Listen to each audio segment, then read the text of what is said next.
Good song. Oh yeah, I like it. It's almost like throwback 80s rock. Yeah. And some of the guys in this band were in a band called Boba Flex from I've seen a few times live. Really good. Cool. Hello. Chris. No problem. I'm here. Hey, meet Jimmy. Jimmy, meet Chris. Hey, Jimmy. Chris, how you doing, man? Hey, so we're going to blame all of this on Chris. The whole delay is Chris's fault. That's what I was going to say, man. We were just talking about you. Right, fucker. Yeah. He was probably telling you some lies. He probably told you that he's actually the Tiger King, and yeah, and then he'll come out and be like, fuck, man, that song is good. He'll be like, fuck Carol Baskins, but deep down Carol inside, Baskins. he's wearing leopard print underwear. You know? Man, that's betrayal of the tiger print thing, man. That's I right. like that. You got to stay loyal to the tiger stripes.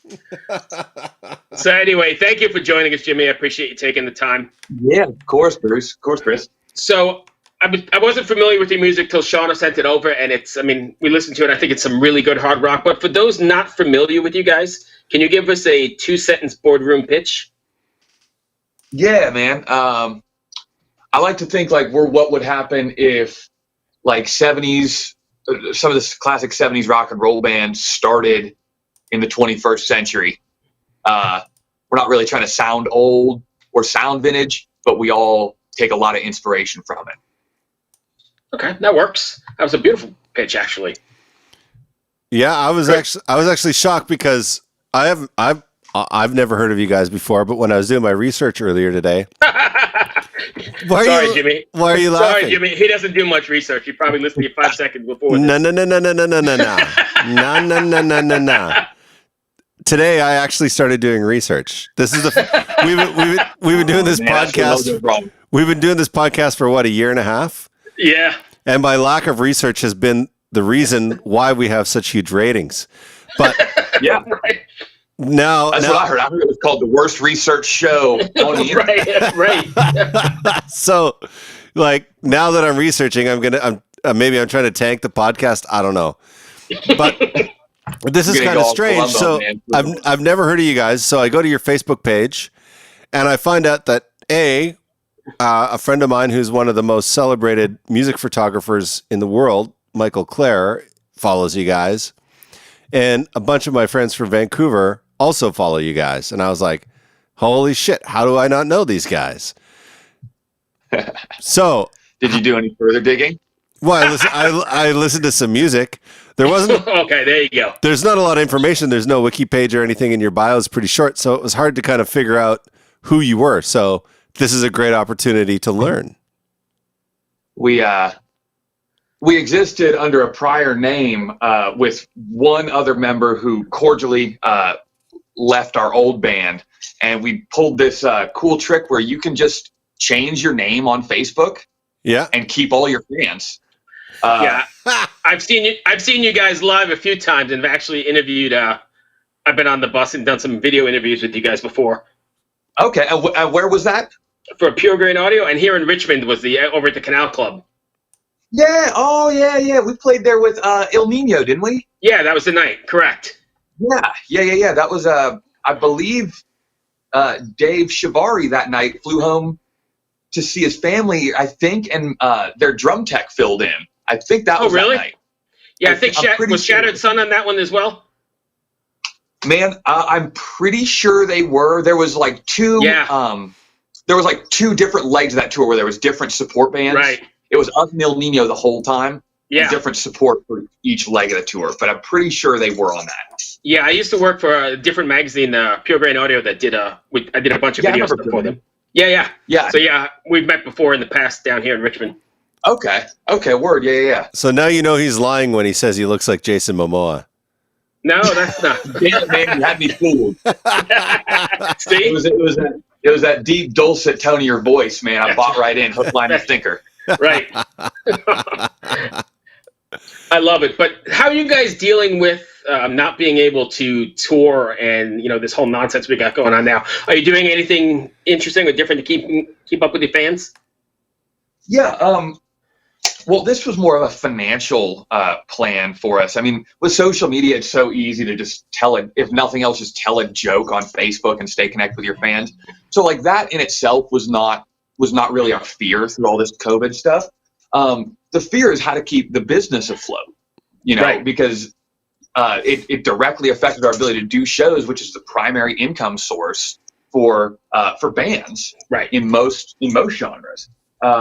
So we kind of did this weird pivot where we have a semi-private fan page outside of our Lonely Ones page that is run by a third party, a friend of ours, Phil, and we basically opened up an active merch shop and kind of pivoted into t-shirt decal sales for the spring, and that's been our income source. And it was kind of a weird, risky move, but it beat not making any money. Right. So that was our main change that we made real hard, real fast, and made the adjustment. And it's been able to kind of keep us above water financially, while for a new band, there's a lot of delays in how you get your sales in as well, your album sales and whatnot. Right. So that was pretty much our immediate game plan was, let's start making t-shirts now, baby. So are you guys doing drop ship merch? Are you doing drop ship merch? Are you doing drop ship merch, or are you drop ship? I'm not familiar with that term. It's so like, instead of making the investment up front and like printing off, say, 1,500 t-shirts, a drop ship is a company that will make the t-shirt on demand. Oh, no. We had enough capital saved up on the front end that we were able to invest in a few hundred shirts to start. Cool.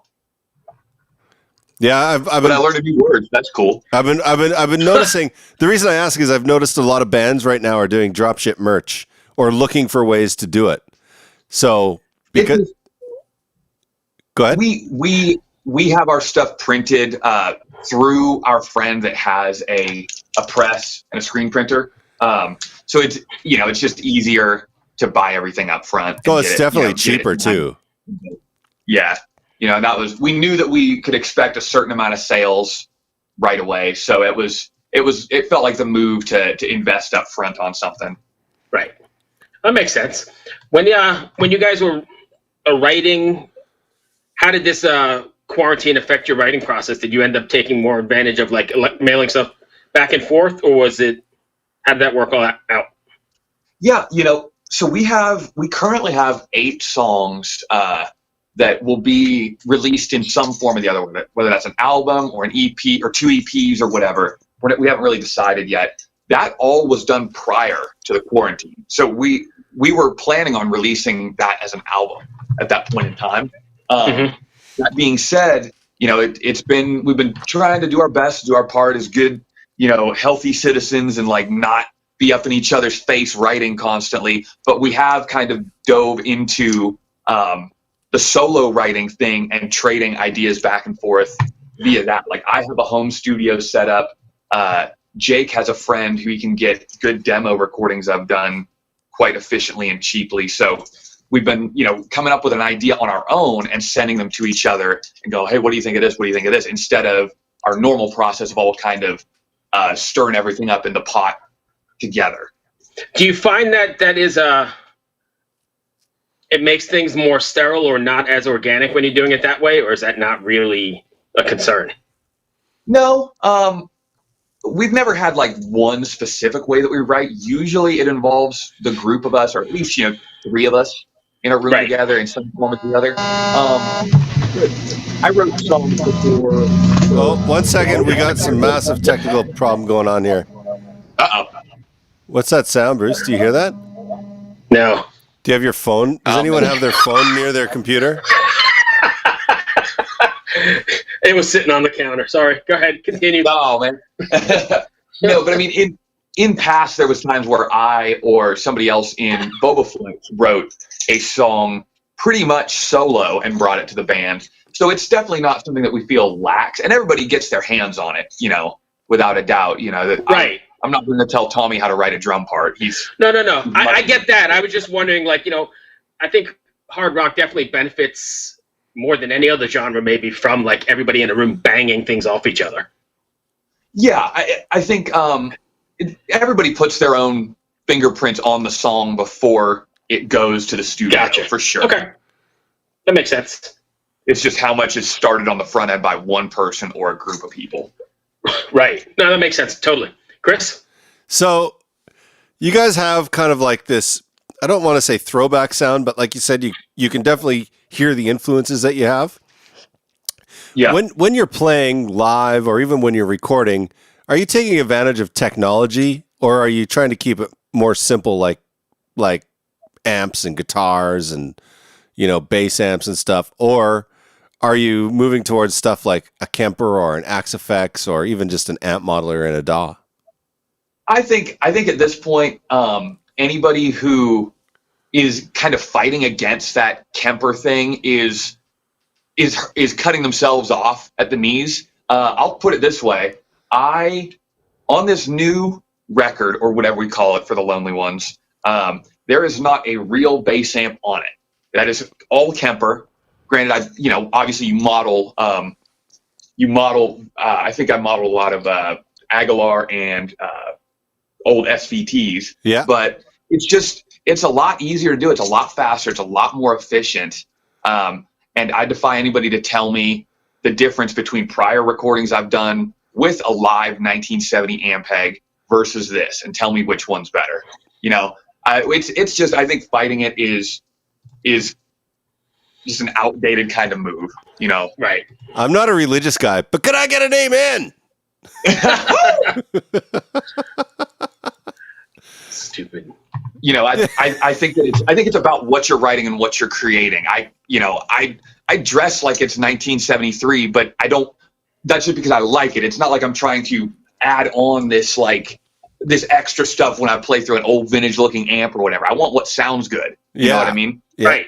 Absolutely. I got to carry it a lot of times. I want something light and small. I'm a recording engineer and I started on tape. And I remember when I first went over to Pro Tools in like 99-ish, and I was there for like a year, and then someone's like, let's do a record on tape. And I was like, sure. And I just remember how much I fucking hated it. I was just like, this fucking sucks. I have this fucking console in front of me. It's throwing shit all over the place. Like frequencies, I fucking hated it. I never went back. I was just like, no way, I'm not doing this anymore. So I mean, it's just a beautiful thing, man. I mean, it allows you to be as good as you want. People worry about having too many options and kind of that you get frozen in the face of all of the plugins you can drop, or how perfect can you get each take. But at the end of the day, a lot of the stuff we do on Pro Tools is like the bass tracks. It's only a few takes, just like it would have been on tape. You just have to discipline yourself. Yeah, absolutely. To get it right beforehand. You can use it however you want. You don't have to go through and edit the shit out of everything. You could use it like a digital tape machine. Yeah, exactly. And have the option of fixing a note here or there in a perfect take, which you wouldn't have had with tape. Yeah. There's plenty of times when, we've gone, we record something and sit on it for 6 months, and we've already got it mastered and it's just sitting waiting to be released, and all of a sudden we go, man, I don't like this thing about this. I don't like the tone that I got. Guess what? We've already got the DI track saved. So I don't even have to book the studio time to go back and play it again with a new tone. We just take it back out of Pro Tools, send it to a reamp box, send it to the amp we like the sound of, and it's there. That's, I don't think anybody can really make too much of an argument that is a bad thing. No. Right. I agree. Bruce? So I'm going to get back to the Lonely Ones. Oh yeah, I'm in a band. I forgot. Yeah. Oh yeah. We have a habit of just like drifting completely off topic. Sometimes I love it. Shit, we went 30 minutes and we didn't even talk about why we're here. So we were just the one before you. The reason we're late, we were chatting with a band from South Africa, and we got totally into South African politics and economy. Oh. And he just kept going. I learned a whole lot. I didn't want to let him go. What's the name of the band? I'll have to go pick this guy's brain. Face the Gallows. Really good, heavy band. Yeah, okay. They're like a metalcore band out of South Africa. And yeah, okay. I mean, Chris will tell you, he just kept chatting, and it was so interesting. I kept saying, I got to stay because I'm learning. Yeah. Oh, yeah. I don't blame you, man. Good interview is a good interview. It don't matter how long it takes.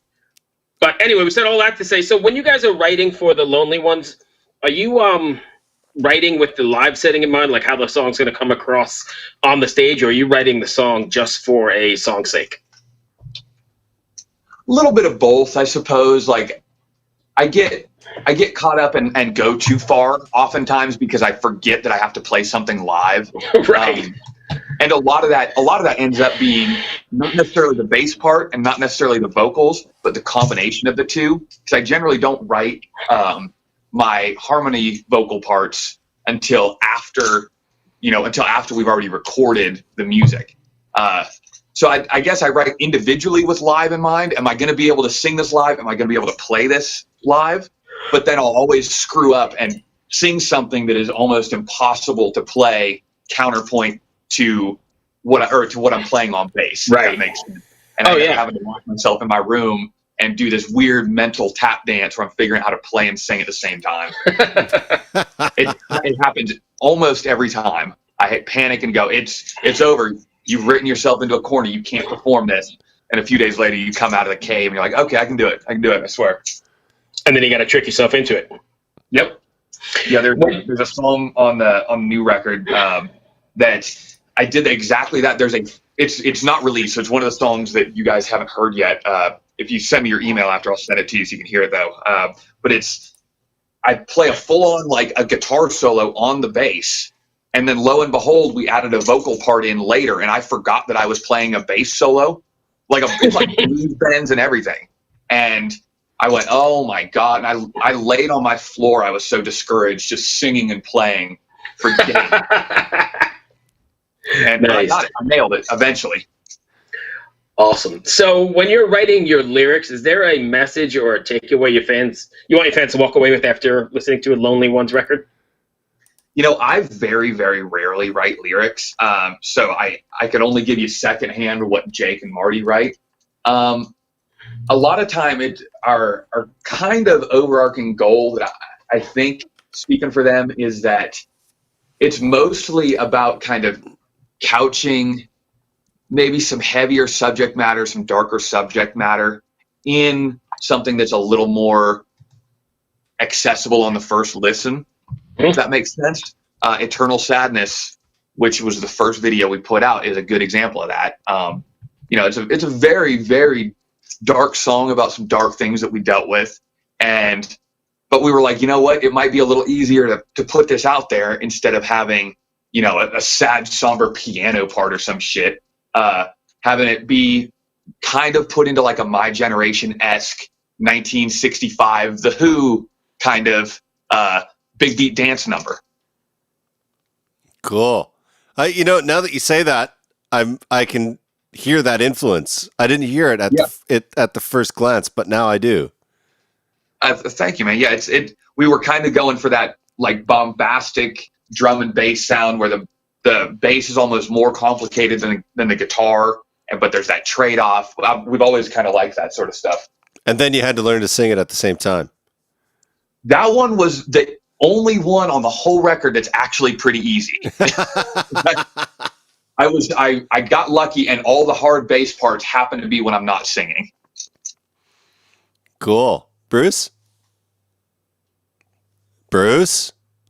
I think we lost Bruce. I think we lost Bruce. Oh man, I was wondering when my applause kicked in. How do we hold on, my screen went off. How do we get him back? No, he has bad internet. He's You taking over then, or are we waiting? I'm not sure yet. Let me just see if I can hear from him here. He just messaged me and said, I am here.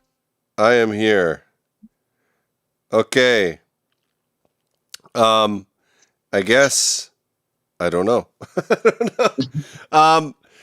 So is there anything, or let me just ask this. Where can people go to find more out? See, this is why I need Bruce. I can't. Right here, baby. Where can people go to find more out about the Lonely Ones? We haven't put a whole lot out yet, but if you Google it, you will find it. Every major social media platform, Facebook, Instagram, Twitter, video platforms like YouTube, music streaming platforms, Spotify, Amazon, Apple Music, etc. We're on all that stuff, all the basics. If you're looking for anywhere besides that, we have a Bands in Town page that we are keeping up on our on our live show posting and whatnot. Yeah, that's so strange, eh? Like suddenly just bam, everything's done. It was such a strange time. Yeah, it's been weird, man. We started the band as a concept in July of last year. Yeah. And basically started this laying down the train tracks ahead of ourselves for what we thought we were going to be doing well past now, well into 2021. And just, with nothing, that it got pulled out from under us and everybody. It's not like it's just about us. But I think the music industry was kind of the canary in the coal mine for that, because I feel like I knew things were really fucked long before a lot of other people did, because I was hearing about shows canceling back in February. Like older performers, through some friends of mine, guys were canceling their shows and whatnot. And all of a sudden we had our first single, Eternal Sadness, went live on March 13th. We had that planned way back. Like we knew that was going to be the day. And March 12th was when everything in the state of Ohio shut down. Wow. And that was, it was scary times, because we already had that train track laid out. So all of a sudden we had to run ahead and pick a lot of it up and try to, revise everything, stop a lot of the releases that we were going to put out. And then from there, try to build that new plan, which led us to that T-shirt thing, like I was telling you. Yeah, absolutely. I mean, you have to do something, right? Like it's such a strange time in the music business. And, I think really for every business, it's been messed up, because I remember my wife manages, like 12 restaurants at Dulles International here in DC. Okay. And I just remember one day she went into work and there was no one there. And then suddenly, it was, okay, you have to lay off 10 employees. And pretty soon it was 200 within like a week and a half. And it just happened so fast. And it was just insane. We were like, holy fuck, Insane. Yeah, it was. Yeah, that's crazy. Yeah, it was crazy. So go ahead. Go ahead. No, go ahead. A few weeks before everything kind of went down, the guy that owns our rehearsal space, which is also the guy that owns the studio we record at, Joe Veers, his son is a scout for the Columbus Blue Jackets, the hockey team. And he came to us weeks prior, and he told us before anybody had made any announcements about anything, he said the Blue Jackets are canceling everything. And it was kind of like this weird inside look into a bunch of stuff. And that was kind of when we realized, like, oh man, this is bigger than just the music industry getting cold feet. Like their sports leagues are canceling everything. Oh yeah. So, but you're a hockey fan. Not really. My dad is. I guess my dad was an avid hockey player and fan. And I got the baseball bug from him. He grew up in Boston. So he's Bruins and Red Sox all the way. I fucking hate the Bruins. I just grew up. You know what? You're not going to offend me with that, because I don't follow any team that closely. But I moved out. He moved out when he was in his 20s to the Pacific Northwest, where I was born. Yeah. There's no real like hockey presence in the Seattle area. So I just grew up away from it. It was not a part of my day-to-day life. I'm not too far from Seattle. I lived in Vancouver for like 22 years in Canada. In Canada, I only recently moved to the States. So. Okay. Yeah. So we're from not too far from each other, or spent a lot of time there. I moved away in 2012, and I live in Ohio now. Oh yeah. I was wondering, because you kind of sound like you're from the West Coast. I was like, man, you don't sound like you're from Ohio.